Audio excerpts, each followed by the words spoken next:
اما بعد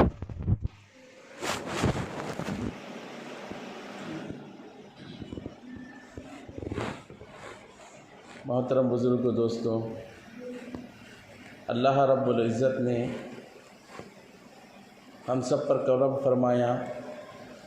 کہ خداوند قدوس پاک پروردگار نے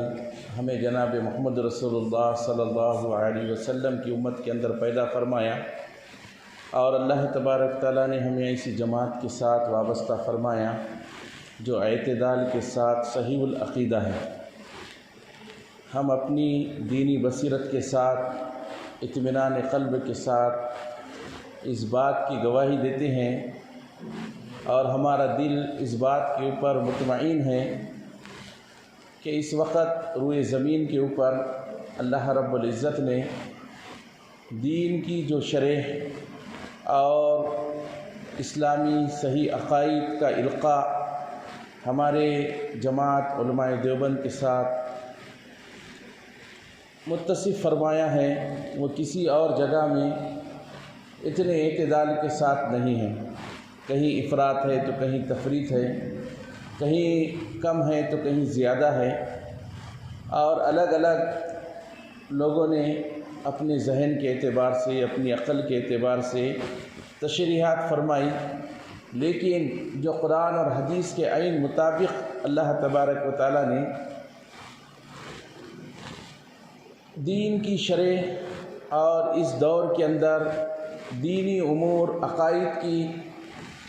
جو تعویلات ہمارے علماء کو عطا فرمائی، وہ کہیں اور دیکھنے کو نہیں ملتی ہیں۔ اسی کے اندر عقائد کے اندر بہت ساری باتیں ہیں۔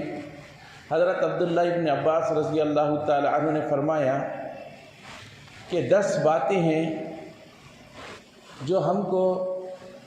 جس کے بارے میں اللہ کے نبی صلی اللہ علیہ وسلم نے فرمایا، پوچھا گیا، اللہ کے نبی صلی اللہ علیہ وسلم فرمایا کہ تم بنی اسرائیل کی اتباع کرو گے، یہاں تک کہ 2 جوتے ہوتے ہیں اسی طرح تم ان کی اتباع کرو گے، یعنی جس طرح سائز کے اندر، کلر کے اندر، دکھنے کے اعتبار سے وہ ایک طرح کے ہوتے ہیں، اسی طرح تم بنی اسرائیل کی اتباع کرو گے، بلکہ بڑھ کر اللہ کے نبی صلی اللہ علیہ وسلم نے یہ بھی فرمایا ان کے اندر 72 فرقے ہوئے تو تمہارے اندر 73 فرقے ہوں گے۔ اللہ کے نبی صلی اللہ علیہ وسلم پر قربان جائیے کہ حضور نے کسی جماعت کا نام نہیں لیا کہ فلاں جماعت فلاں جماعت فلاں جماعت، ورنہ ہوتا تو یہ کہ جو لوگ یعنی اعتدال سے ہٹے ہوئے ہیں وہ اپنا جماعت کا نام وہ جماعت رکھ لیتے اور پھر کہتے کہ ہم تو اس جماعت کے ساتھ ہیں۔ اللہ کے نبی صلی اللہ علیہ وسلم نے کسی جماعت کا نام نہیں لیا، بلکہ اللہ کے نبی صلی اللہ علیہ وسلم نے کچھ ان کی علامتیں بیان فرمائی، ان علامتوں میں سے 2 بڑی علامتیں ہم جو ہے تو رات دن سنتے ہیں، اور اس کی شرح کے اندر عبداللہ ابن عباس نے 10 باتیں بتائی ہیں۔ اس میں سے ایک بات جو ہے تو آج کی مجلس کے اندر میں مختصر وقت میں آپ کے سامنے رکھوں گا، جو اعتدال کا راستہ ہے۔ وہ 2 باتیں کیا ہیں جو رسول اللہ صلی اللہ علیہ وسلم نے فرمایا کہ ما انا علیہ و اصحابی، کہ پہلی بات تو یہ دیکھو کہ جس کے اوپر میں چڑھ رہا ہوں، یعنی اللہ کے نبی صلی اللہ علیہ وسلم کی سنتوں کو لے کر جو چلنے والی جماعت ہے، رسول اللہ صلی اللہ علیہ وسلم کے طریقوں پر جو جماعت چل رہی ہے، رسول اللہ صلی اللہ علیہ وسلم کے بتائے ہوئے احکامات پر جو جماعت چل رہی ہے، رسول اللہ صلی اللہ علیہ وسلم کی سنتیں جس کے اندر ہیں، وہ جماعت اگر آپ دیکھو تو وہ جماعت حق ہے۔ اور دوسری علامت رسول اللہ صلی اللہ علیہ وسلم نے فرمائی، صرف اللہ کے نبی صلی اللہ علیہ وسلم کی سنتیں کافی نہیں ہیں، بلکہ رسول اللہ صلی اللہ علیہ وسلم کے ارشادات کو جس طرح صحابہ نے سمجھا، رسول اللہ صلی اللہ علیہ وسلم کا ایک حکم ہے، جس طرح صحابہ کرام نے سمجھا اسی طرح اگر تم اس پر عمل کرتے ہو، اپنی عقل کا اس کے اندر کوئی دخل نہیں دیتے ہو، ما انا علیہ و اصحابی۔ اس لیے کیوں؟ اس لیے کہ اولین مخاطب قرآن پاک کے اور حدیث پاک کے وہ رسول اللہ صلی اللہ علیہ وسلم کے صحابہ ہیں۔ اولین مخاطب کون ہے؟ رسول اللہ صلی اللہ علیہ وسلم کے اور قرآن پاک کے وہ صحابہ کرام ہیں۔ الفاظ کے اندر کیا ہوتا ہے، بولنے والا کہتا کچھ ہے لیکن جب لکھنے کی باری آتی ہے، جیسے مثال کے طور پر کہا جائے کہ بیٹھو، تو کہنے والا یہ سمجھتا ہے کہ بیٹھنے کے لیے کہا جا رہا ہے، جاؤ اٹھ کے جاؤ۔ اب اس کے 2 مطلب ہے، اگر کہیں پر لکھا ہوا آپ نے یہ پڑھے کہ اٹھ کے جاؤ رسول اللہ صلی اللہ علیہ وسلم نے فرمایا، ایک مثال دے رہا ہوں میں، تو اس کا مطلب یہ ہے کہ اٹھ کے یہاں سے چلے جاؤ۔ ایک یہ ہوتا ہے کہ کسی کو آدمی ناراضگی کے ساتھ کہہ رہا ہے، کوئی تل ملا رہا ہے آدمی اٹھنے کے لیے، جا بھائی اٹھ جا جا، اس کا مطلب یہ کہ اٹھ کے جانا نہیں ہوتا ہے بلکہ اطمینان سے بیٹھو ہوتا ہے۔ تو رسول اللہ صلی اللہ علیہ وسلم کے صحابہ اولین مخاطب ہیں، اس لیے جو دین کی شرح اور حدیث کا مطلب صحابہ کرام نے سمجھا ہے، وہ دین کا مطلب اور دین کا جو ہے مفہوم جو صحابہ کرام نے سمجھا ہے، اگر تمہارے اندر ہے تو سمجھو کہ تم اہل حق ہو۔ تم کیا ہو؟ اہل حق ہو، اور رسول اللہ صلی اللہ علیہ وسلم کی اس بشارت عظمیٰ کے تم جو ہے مبشر ہو کہ رسول اللہ صلی اللہ علیہ وسلم نے فرمایا کہ وہ اہل حق کی جماعت ہے۔ 12 فرقے 72 فرقے تو جہنم کے اندر جانے والے ہیں، ایک فرقہ اور ایک جماعت ہے وہ جو رسول اللہ صلی اللہ علیہ وسلم کی سنتوں پر بھی عمل کرتی ہے اور صحابہ کرام کے طریقے پر بھی عمل کرتی ہے۔ آج کے ہمارے دور کا المیہ یہ ہے کہ ہمارے پاس ایک جماعت ہے یا کچھ افراد ایسے ہیں جو دین کو سمجھنا چاہتے ہیں اپنی عقل سے، کہ ہماری عقل کے اندر آیا تو ہم اس کو سمجھیں گے، ورنہ ہم یہ کہیں گے کہ یہ جو ہے تو ماننے کی چیز نہیں ہے، بلکہ ماننے کی چیز تو یہ ہے کہ ہماری سمجھ میں آئے بھی تو ماننا ہے، اگر ہمارے سمجھ میں نہ آئے تو بھی اس کو ماننا ہے، کہ ہمارا ہو سکتا ہے کہ ہماری عقل وہاں تک نہ پہنچی ہو جیسی رسول اللہ صلی اللہ علیہ وسلم کی عقل، جو اللہ تبارک تعالیٰ نے عقل کے 100 حصے فرمائے اور 99 حصے ہمارے آقا صلی اللہ علیہ وسلم کو اللہ تبارک تعالیٰ نے عطا فرمائے۔ تو یہ جو ہے دین کی تشریحات اور دین کی وجہ جو اللہ کے نبی صلی اللہ علیہ وسلم کے اوپر نازل کی گئی، ما انا علیہ و اصحابی، کہ جس کے اوپر میں ہوں اور میرے صحابہ کرام ہیں۔ ہم اپنے دماغ سے نہ سوچیں کہ ہمارا دماغ کیا بول رہا، ہمارے دماغ کے اندر کیا بات آ رہی ہے۔ حدیث کا مطلب وہ ہم لیں جو صحابہ کرام نے لیا، قرآن پاک کی آیتوں کا مطلب ہم وہ لیے جو صحابہ کرام نے لیا۔ بہت سارے لوگ جو ہیں اس طرح جو ہے تو رد کر دیتے ہیں حدیثوں کا اور قرآن پاک کی آیتوں کا کہ یہ جو ہے تو ماننے کی چیز نہیں، اس کو چھوڑ دو۔ یہاں تک کہ بہار شریعت کی کتاب کا نام ہے، احمد رضا خان صاحب کی کتاب ہے، اس کے شروع کے اندر انہوں نے لکھا کہ کچھ آیتوں کے بارے میں کہ اس کی تشریح کرنا حرام ہے، اس کو سمجھنا اور سمجھانا حرام ہے۔ حالانکہ ایسی بات نہیں، ہو سکتا ہے تمہارا دماغ نہیں پہنچا وہاں تک، لیکن اللہ تبارک و تعالیٰ نے ہمارے علماء کو جو عطا فرمایا، علم کامل اللہ تبارک تعالیٰ نے عطا فرمایا، وہ ایسا علم کامل تھا کہ انہوں نے دین کو ایک دم اس طرح ہمارے سامنے گلدستے کی شکل میں یا ہمارے سامنے اس طرح مٹھائی کی شکل میں پیش کیا کہ ہم کو دین کی کسی بات کے اوپر اعتراض نہیں ہوتا۔ ہماری سمجھ میں فوراً بات آ جاتی ہے کہ بس، اور ماننا بھی تو اس وجہ سے ہے کہ یہ ہمارے آقا جناب محمد رسول اللہ صلی اللہ علیہ وسلم کا حکم ہے۔ اس میں سے اس مہینے کی مناسبت سے، چونکہ ربیع الثانی کا مہینہ ہے اور ربیع الاول کا مہینہ ختم ہو گیا ہے، تو حضرت عبداللہ ابن عباس رضی اللہ تعالیٰ عنہ نے اس کی تشریح ما انا علیہ و اصحابی کی تشریح 10 باتوں سے فرمائی ہے۔ اس میں سے ایک بات یہ ہے کہ آج جو ہے تو امت افراط اور تفریط میں، وہ ہے کرامت الاولیاء حق، کہ ولیوں کی کرامت یہ حق ہے۔ یہ عبداللہ ابن عباس رضی اللہ تعالیٰ عنہ کا اثر ہے، حضرت عبداللہ ابن عباس نے اس کی تشریح فرمائی ہے۔ تو کرامت الاولیاء حق، یہ ربیع ثانی کا مہینہ ہے جس کو ہم 11ویں کا مہینہ بھی کہتے ہیں، اور اس میں پیران پیر غوث پاک رحمۃ اللہ علیہ، شیخ عبد القادر جیلانی رحمۃ اللہ علیہ، یہ ہمارے بڑے تھے، ہمارے ولی تھے، ہمارے آنکھوں کی تارے تھے، ہمارے سر کا تاج تھے، اور ہم ان کے پیر کی خاک کے برابر بھی نہیں ہیں، ہم سب ان کے ماننے والے ہیں، ہم سب ان کی جو ہے تو بزرگی کو تسلیم کرنے والے ہیں۔ ایک وقت وہ تھا کہ ایک مرتبہ جو ہے بغداد کے منبر کے اوپر کھڑے ہوئے اور انہوں نے کہا کہ الاولیاء تحت قبائی لا یعرف سوائی، لوگوں جتنا میں نے اللہ کو پہچانا ہے اتنا اور کسی نے نہیں پہچانا۔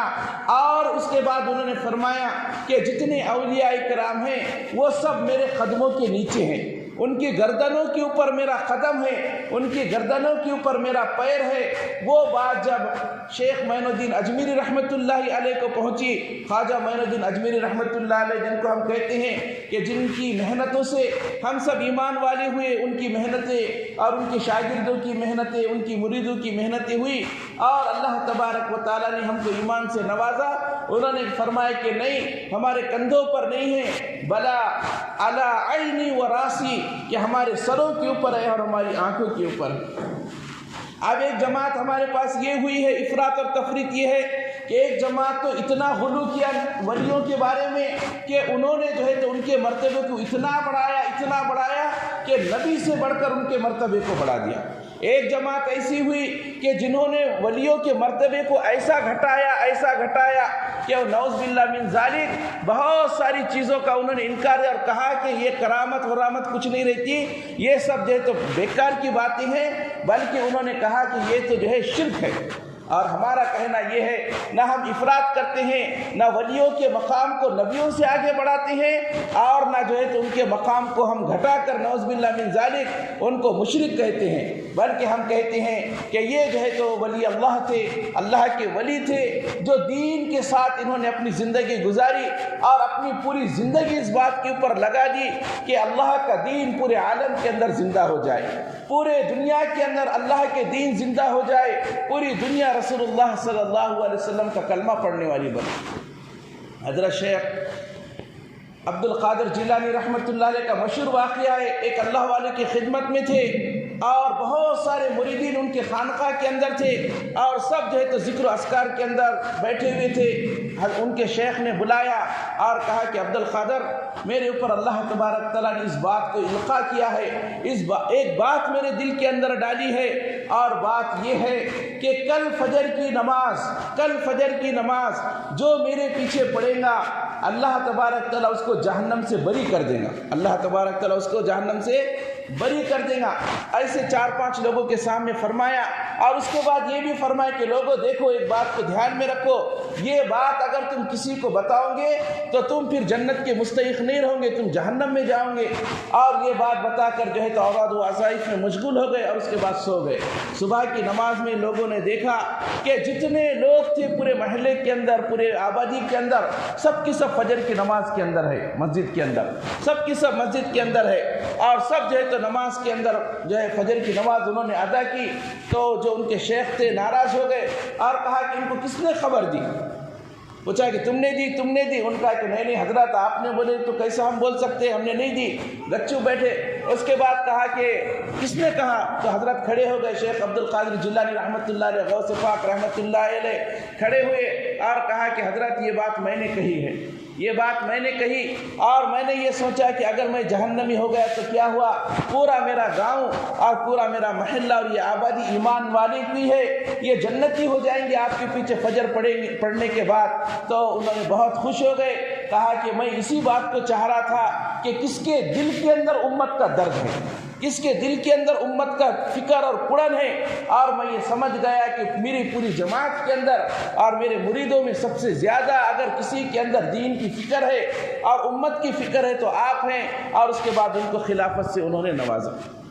بتانے کا مقصد یہ ہے کہ یہ ہمارے اولیاء کرام جو دنیا کے اندر تشریف لائے اور جنہوں نے محنتیں کی اور ان کی کرامتیں دنیا کے اندر صادر ہوئی، اور کرامت شیخ عبد القادر جیلانی رحمۃ اللہ علیہ کا کیا مقام تھا۔ ایک مرتبہ بیٹھے ہوئے تھے، ایک شخص آیا اور کہا کہ حضرت جو آپ کا جہاز تجارت کا آ رہا تھا وہ جو ہے تو غرق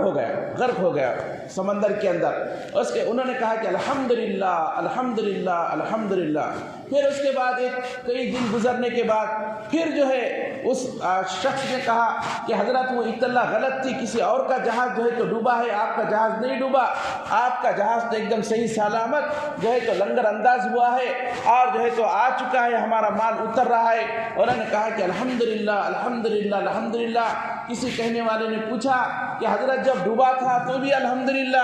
اور جو ہے اب جو بچا ہے تب بھی الحمدللہ، کیوں؟ فرمایا کہ اس وقت میں نے اپنے دل کے اوپر توجہ ڈالی جب جہاز ڈوب گیا تھا اور پتہ یہ چلا کہ میرا سامان غرق ہو چکا ہے، مجھے نقصان ہوا ہے، میں نے دل پر توجہ ڈالی تو دل کے اندر یہ بات کو میں نے پایا کہ دنیا کا کوئی غم نہیں ہے، دنیا کا کوئی غم نہیں ہے کہ اتنی جو ہے تو دنیا ختم ہو گئی اور جو ہے تو اتنا مال جو ہے تو میرا ختم ہو چکا ہے تو بھی مجھے کسی قسم کا افسوس نہیں ہوا۔ تو میں نے اللہ کا شکر ادا کیا کہ اللہ تیرا شکر ہے کہ یہ دنیا میرے دل کے اندر نہیں ہے۔ اس کے بعد کئی دن گزرنے کے بعد جب جو ہے تو جہاز کی صحیح سلامت اطلاع پہنچی کہ صحیح سلامت ہے اور مال ہمارا اتر رہا ہے، تب میں نے الحمدللہ کہا۔ تو اس وجہ سے کہا کہ میں نے دل پہ توجہ ڈالی، تو اس وقت پتہ چلا کہ دل کے اندر کسی قسم کی کوئی خوشی نہیں ہے۔ تو میں نے اللہ کا شکر ادا کیا کہ اللہ تیرا شکر ہے کہ دنیا کی محبت میرے دل کے اندر نہیں ہے، کسی قسم کا مجھے جو ہے تو خوشی نہیں ہو رہی ہے۔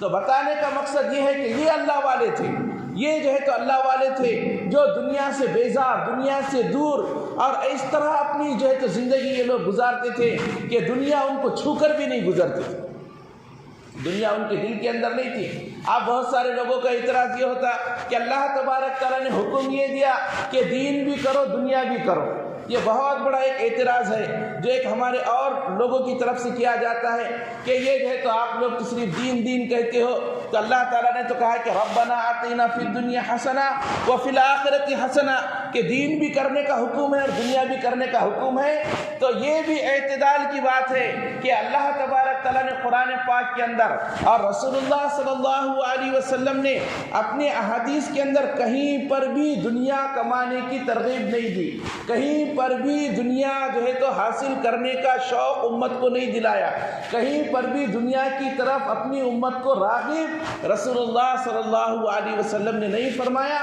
مشہور واقعہ، ایک صحابی حضور کی خدمت میں آئے اور کہا کہ یا رسول اللہ آج کی تجارت میں بڑا فائدہ ہوا۔ پوچھا کتنا فائدہ ہوا؟ کہا کتنی چاندی بچی؟ تو رسول اللہ صلی اللہ علیہ وسلم فرمایا کہ اس سے بہتر عمل یہ تھا کہ تم فلاں عمل کرتے تو اس سے بہتر تھا۔ تو کہیں پر بھی دنیا کا نہیں ہے۔ اب پھر کیا کرنا؟ پھر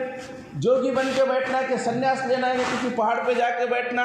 اس کی بھی تعلیم ہم کو رسول اللہ صلی اللہ علیہ وسلم نے نہیں دی، بلکہ رسول اللہ صلی اللہ علیہ وسلم نے یہ فرمایا کہ لوگوں اگر ہم اللہ کے حکم کو پورا کرتے ہوئے رسول اللہ صلی اللہ علیہ وسلم کے طریقے پر اگر جو ہے تو تجارت کرتے ہیں، یہ تجارت ہم دنیا نہیں ہے بلکہ یہ تجارت ہمارے لیے دین ہے۔ رسول اللہ صلی اللہ علیہ وسلم نے فرمایا التاجر الصادق الامین،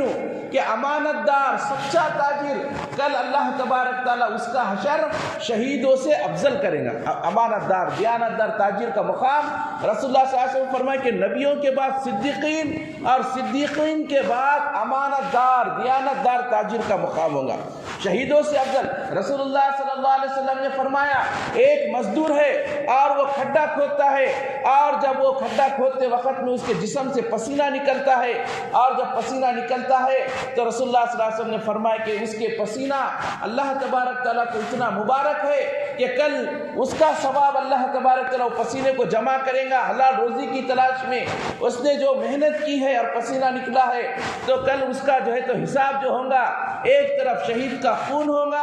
اور دوسری طرف اس مزدور کے پسینہ ہوگا۔ اور رسول اللہ صلی اللہ علیہ وسلم نے یہ بھی فرمایا کہ اس کا اجر و ثواب شہید کے خون سے زیادہ ہوگا۔